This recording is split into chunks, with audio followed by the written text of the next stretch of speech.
Hello guys, net पाठशाला में आपका स्वागत है। आज की इस वीडियो में हम फ्रंट फैनन को डिस्कस करेंगे। फ्रंट फैनन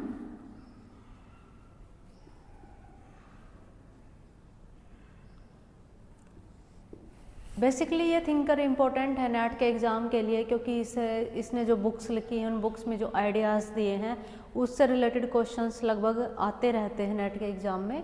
इसलिए थिंकर हमारे लिए इम्पोर्टेंट है। इसकी स्टेटमेंट, इसकी बुक्स एंड इसके आइडियाज़ जो इसने अपनी बुक्स में दिए हैं वो वाले।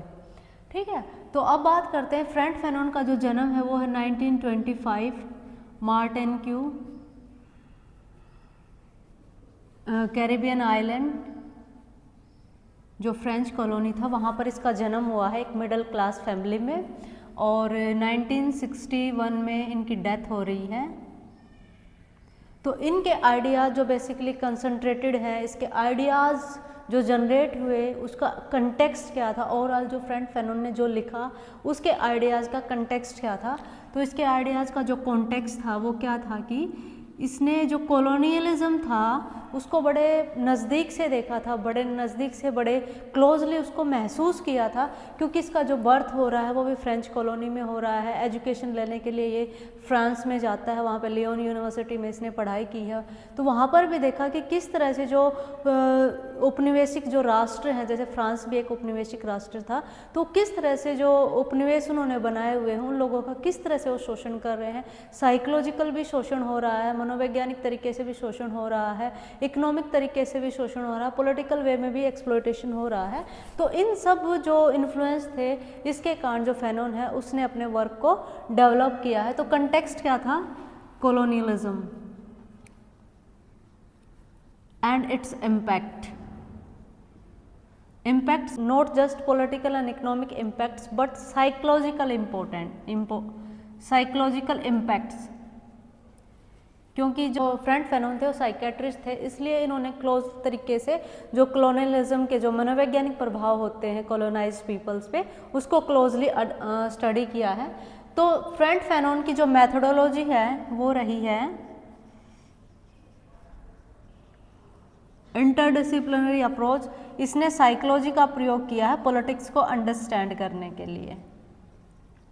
साइकोलॉजिकल, मनोवैज्ञानिक, साइको पॉलिटिकल एनालिसिस का इसने प्रयोग किया है जो कॉलोनियलिज्म के जो प्रभाव हैं उसको अंडरस्टैंड करने के लिए। इसका जो पर्सपेक्टिव रहा वो मार्क्सिस्ट पर्सपेक्टिव है, यानी कि मार्क्स जिस तरह से कह रहा है कि कैपिटलिस्टिक जो क्लास है वो एक्सप्लॉयटेशन कर रही है वर्कर्स का, उसी तरह कह रहा है कि जो कॉलोनाइज्ड जो नेशंस हैं वो एक्सप्लॉयटेशन कर रहे हैं जिन राष्ट्रों को उसने अपनी कॉलोनी बनाया हुआ है। यानी कि मार्क्सिस्ट पर्सपेक्टिव से स्टडी कर रहा है। साथ में जिस तरह से कार्ल मार्क्स वायलेंस को असेंशियल बनाता है क्रांति के लिए, उसी तरह फैनन भी कहता है कि जो गुलाम राष्ट्र हैं उनको अपने इंडिपेंडेंस को प्राप्त करने के लिए हिंसा करनी पड़ेगी।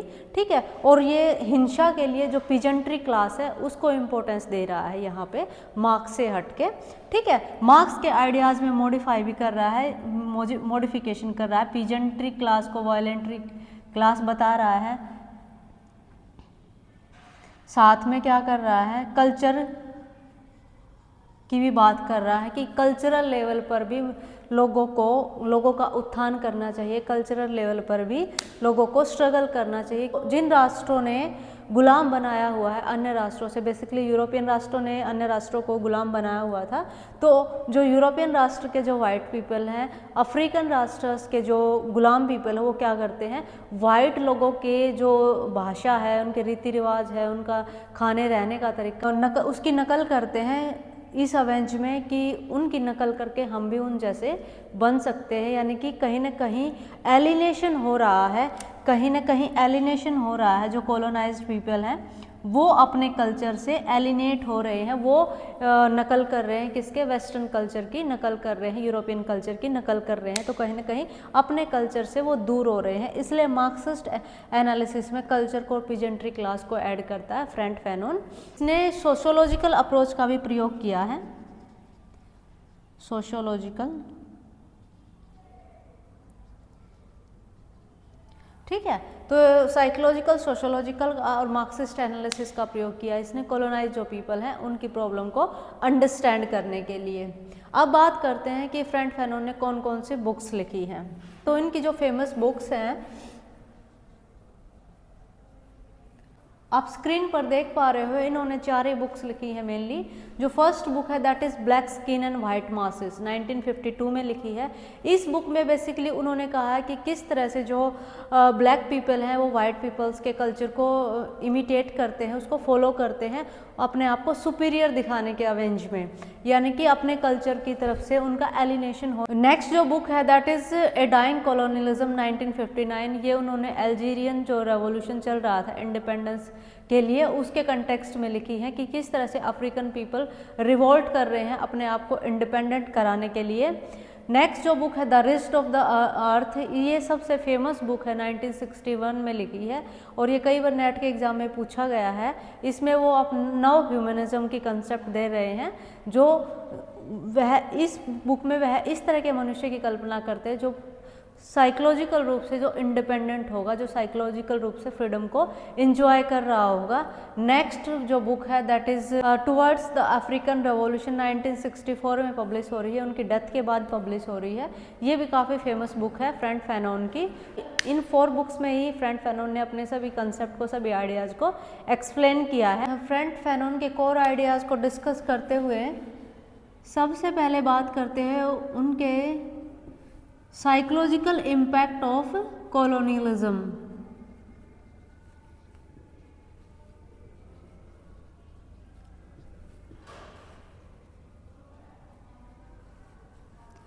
फ्रैंक फैनोन कहते हैं कि कॉलोनियलिज्म के कारण जो कंसेप्ट चली आ रही है, जैसे व्हाइट्समैन बर्डन, किपलिंग की जो स्टेटमेंट है, ये पोइट थे, इंग्लिश पोइट थे, वो कहते हैं कि व्हाइट्समैन बर्डन, व्हाइट्समैन बर्डन,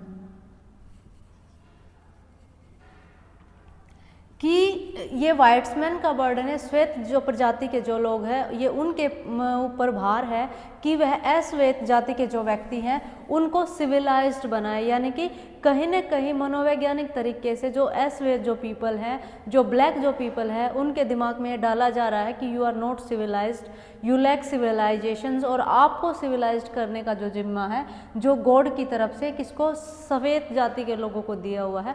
इसीलिए उन लोगों ने क्या कर रखा, आपको अपना उपनिवेश बनाया हुआ है, यानी कि मनोवैज्ञानिक तरीके से, पॉलिटिकल तरीके से कंट्रोल कर रहे हैं, इकोनॉमिक तरीके से भी कंट्रोल कर रहे हैं, लेकिन जो मनोवैज्ञानिक तरीके से भी इन्फीरियरिटी कॉम्प्लेक्स डाला जा रहा है ब्लैक पीपल्स में कि आप इन्फीरियर हो, हम आपसे सुपीरियर हैं और आपको सिविलाइज करने के लिए ही हम आपको डोमिनेट कर रहे हैं। तो कहीं ना कहीं जो उपनिवेशवाद है उसको साइकोलॉजिकली इम्पोज किया जा रहा है ब्लैक पीपल्स। तो वो कहता है कि सबसे पहले लोगों को, ब्लैक पीपल्स को ये रियलाइज कराना है, उनके अंदर ये कॉन्शियसनेस डेवलप करनी है, ठीक है, कि जो साइकोलॉजिकल जो इम्पैक्ट है, सबसे पहले first it need to be breaked, first need to be broken.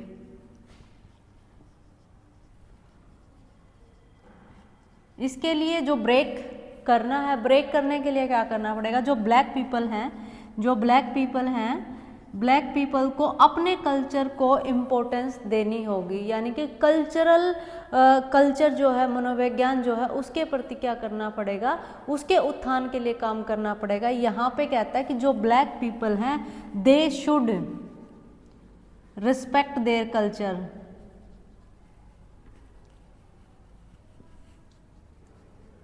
ठीक है। सबसे पहले अपने कल्चर के प्रति उसकी सुपीरियरिटी को रियलाइज करना पड़ेगा, अपने कल्चर के प्रति कॉन्फिडेंस डेवलप करना पड़ेगा, तभी मनोवैज्ञानिक जब प्रभाव खत्म होगा कॉलोनियलिज्म का, तभी लोग क्या करेंगे, फाइट करने के लिए रेडी होंगे, otherwise the people will not revolt against colonialism, ठीक है। तो ये कहता है कि सबसे पहले साइकोलॉजिकल इम्पैक्ट को कम करना है, साइकोलॉजिकल इम्पैक्ट कम होगा, उससे जो कल्चरल इन्फ्लुएंस है कॉलोनियलिज्म का, सुपीरियरिटी कॉम्प्लेक्स जो है कॉलोनियलिज्म का, वो खत्म होगा, जिससे जो ब्लैक पीपल हैं they will rise against the colonised power, ठीक है। उस फ्रैंक फैनोन फर्दर कहते हैं कि जो ब्लैक पीपल हैं उन्होंने क्या कर रखा, इमिटेट करना स्टार्ट कर दिया है, इमिटेट कर रहे हैं, वो वाइट मासेस पहनते हैं, white masses, marks, white marks पहनते हैं। जो वाइट लोग हैं उनकी कल्चर है, ट्रेडिशंस है, ड्रेसेस है, उनको फॉलो करते हैं। कहीं ना कहीं ब्लैक पीपल अपने आप को सुपीरियर समझने के लिए वो क्या करते हैं, वाइट पीपल की नकल करते हैं, उनकी देखा देखी करते हैं। तो ये गलत है, क्योंकि इससे जो ब्लैक पीपल है वो अपने कल्चर से भी दूर हो रहे हैं, साथ में वो ये एस्टेब्लिश कर रहे हैं कि हाँ white people are superior than us. तो इस ये जो ट्रेडिशन चली आ रही है इसको ब्रेक करने की आवश्यकता है। यहाँ पे वो उनकी एक फेमस स्टेटमेंट है, वो कहता है कि black people want to be white and white man want to be all world white. ठीक है, तो ये फेमस स्टेटमेंट है, ये black skin and white masses book में इन्होंने इसको डिस्क्राइब किया हुआ है। तो जो फ्रंट फैनन है वो कहते हैं कि इसको ब्रेक करने की आवश्यकता है। इसके लिए जो नेटिव जो पॉपुलेशन है, नेटिव जो ब्लैक पॉपुलेशन है, उसको अपने यहाँ पे काम करने की आवश्यकता। फैनन अपनी book the wrist of the earth में कहते हैं कि जो डीकोलोनाइजेशन है, वो स्टेटमेंट है उनकी यहाँ पे एक famous, decolonisation is always a violent phenomena।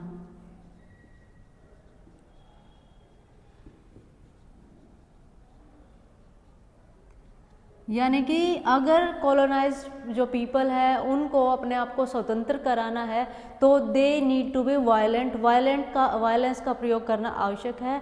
क्योंकि जो कॉलोनाइजेशन है, जो कॉलोनाइजेशन प्रोसेस है, उसमें वायलेंस इनएविटेबल है। जो व्यक्ति, जो नेशंस दूसरे नेशंस को अपना गुलाम बनाते हैं, वो वायलेंस का प्रयोग करके ही गुलाम बनाते हैं। वो कहते हैं कि जो कॉलोनाइजेशन जो नेशन है वो क्या करते हैं, हम पर हाथ डालते हैं तो हमें उनके हाथों की उंगलियों को काट देना चाहिए। यानी कि वायलेंस इनएविटेबल है, violence is inevitable, is inevitable. ठीक है, और वायलेंस किसके द्वारा किया जाएगा, ये कहते हैं जो पीजेंट्री क्लास है, पीजेंट्री क्लास इन्वॉल्व होगी वायलेंस में, रेवोल्यूशन में। Peasant is a revolutionary class, peasant revolutionary class है। वो कहते हैं कि जो वर्किंग जो क्लास है, इंडस्ट्रियलाइज जो वर्कर्स है, वो क्या करते हैं, उनको कैपिटलिस्टिक क्लास थोड़ा बहुत बेनिफिट दे देती है, तो थोड़े बहुत बेनिफिट में ही वो लोग संतुष्ट हो जाते हैं, इसलिए दे विल नॉट रिवोल्ट। इसलिए रेवोल्यूशन करने के लिए जो पीजेंट्री क्लास है उसको आगे आना है, उसको काम करना है। और जो मिडिल क्लास है वो सेटिस्फाइड क्लास है। मिडिल क्लास अपने दैनिक चर्याओं में इतना व्यस्त होती है, दैनिक जो दिनचर्याएँ होती है उसमें इतना व्यस्त होती है कि दे विल नॉट रिवोल्ट। इसलिए जो किसान वर्ग है उसको रिवोल्यूशन के लिए आगे आना पड़ेगा। तो कहीं ना कहीं मार्क्स के आइडियाज़ में भी फ्रंट फैनन यहाँ पे मॉडिफिकेशन इंट्रोड्यूस कर रहा है और वायलेंस असेंशियल है। नेक्स्ट जो उनकी कंसेप्ट है वो न्यूमैन की कंसेप्ट है, न्यूमैन। इस कंसेप्ट को वो the wrist of the earth में एक्सप्लेन करते हैं, ये बुक है ना उनकी। उनका जो ये न्यूमैन है ये कंस्ट्रक्टिव फ्रीडम से लेस है, कंस्ट्रक्टिव फ्रीडम। ठीक है, कंस्ट्रक्टिव फ्रीडम है। इस कंस्ट्रक्टिव फ्रीडम से अभिप्राय है कि मनोवैज्ञानिक तरीके से जो कॉलोनियलिज्म के जो प्रभाव है उनसे मुक्त है। यह वह मानव है जो अपने कल्चर में बिलीव करता है, अपने लिए सेल्फ रिस्पेक्ट रखता है और किसी तरह के मनोवैज्ञानिक सामाजिक प्रभाव नहीं है उस पर साम्राज्यवाद के। ठीक है, तो ये वह बंदा है जो अपने कल्चर से एलिनेटेड नहीं है।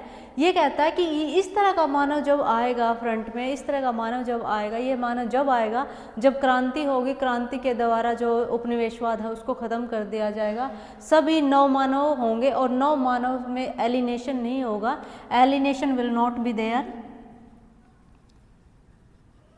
ठीक है, एलिनेशन नहीं होगा, फ्रीडम होगा, साइकोलॉजिकल फ्रीडम भी होगा। और ये लोग क्या करेंगे, अपने कल्चर की अपलिफ्टमेंट के लिए बात करेंगे। ठीक है, तो ये कल्चर को बहुत ज़्यादा इम्पोर्टेंस दे रहा है क्योंकि ये कहता है कि मनोवैज्ञानिक जो शोषण होता है वो दिखाई नहीं देता, तो मनोवैज्ञानिक शोषण को अंत करना ही अल्टीमेट फ्रीडम का रियलाइजेशन है। और ये तभी होगा जब नव मानव फ्रंट में आएगा, जब नव मानव हमारे सामने होगा। और इसके लिए आवश्यक है कि जो क्रांति हो वो रेवोल्यूशनरी क्रांति हो, क्योंकि रेवोल्यूशन से क्या होता है, जो लोग हैं वो ज़्यादा एक्टिव हो जाते हैं रेवोल्यूशनरी एक्टिविटीज़ में, और एक्टिव होने के कारण वो क्या करते हैं, जो एग्जिस्टिंग सिस्टम है उसको एकदम से उखाड़ फेंकना चाहते हैं, और कहीं ना कहीं वो अपनी जो मनोवैज्ञानिक स्थिति है उसमें भी फेरबदल करना चाहेंगे रेवोल्यूशन के द्वारा। और इनकी रेवोल्यूशनरी क्लास कौन है, लुम्पन प्रोलेटेरिएट क्लास, और कौन है, पीजेंट्री क्लास, वो इनकी रेवोल्यूशनरी क्लास है। तो ये है फ्रंट फैनन के पॉलिटिकल आइडियाज़। इनका बेसिक पर्पज़ क्या था, कॉलोनियलिज्म के साइकोलॉजिकल सोशोलॉजिकल इम्पैक्ट्स के बारे में लोगों को बताना, और जो अफ्रीका में इंडिपेंडेंस के लिए जितने भी रेवोल्यूशन चल रहे थे उन सबको इन्होंने सपोर्ट किया है। ठीक है, तो ये बेसिकली कॉलोनियल थिंकर थे, और इनका जो प्रभाव, इनका जो ऑब्जेक्टिव था वो मार्क्सिस्ट एनालिसिस को यूज करके, साइकोलॉजिकल एनालिसिस को यूज करके कॉलोनियलिज्म का अंत करना इनका अल्टीमेट ऑब्जेक्टिव था। तो यहाँ से क्वेश्चन आ सकता है कि किस बुक में जो फ्रंट फैनन है उसमें किस बुक में उसने कौन सा आइडियाज़ दिया है, इसका पीजेंट्री क्लास को रेवोल्यूशनरी बताया, किस क्लास को रेवोल्यूशनरी बताया है, इनकी फेमस कोट यहाँ से आ सकती हैं। तो thanks for watching this video, please like, share, comment and subscribe my channel. और जो नेक्स्ट वीडियो है उसमें भी हम जो रेस्ट ऑफ द थिंकर्स हैं उनको डिस्कस करने वाले हैं, तो प्लीज़ मेरे चैनल पर बने